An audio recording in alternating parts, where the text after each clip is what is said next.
Guys, good morning. May papakita ko sa inyo guys. Nakikita niyo ba ito? Nakikita ko.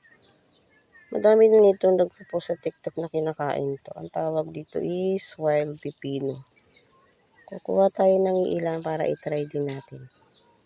Kasi ang nakita ko nitong kumakain sa TikTok is buhay pa naman. Sabi ng iba lason daw to. Pero itatry natin guys. Ang dami oh. Yan. Wild pipino. Try din natin kainin mamaya. Ayun na guys, ang dami yun. Ito pa oh. Actually, yung amoy nito is amoy pipino talaga. Wild pipino. Yan. Hey guys, ito na. Nakuha ko na yung wild pipino. Yan oh. Ito-try natin sa asin. Pag natigay ako guys, bahala na. Char. Char. Yan.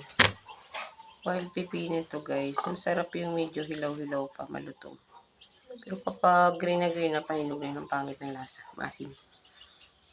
Ito oh. Ayun laman niya oh. Ayun oh guys, ayan. Yung buto niya. Titikman ko.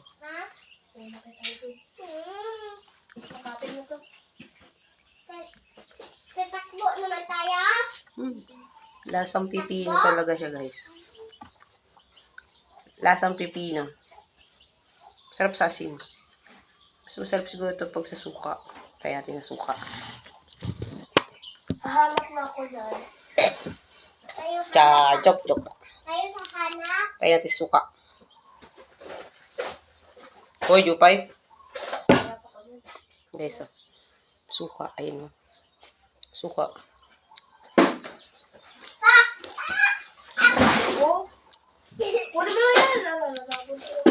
Pangit sa suka, guys. Sa asin lang. Sabihin nyo nag-joke ka. Dalawa nakita nito nagbibideo. Kumakain nito. Ayan siya. Yan. Sapak. Madami ko ito. Hindi ko ito ubusin.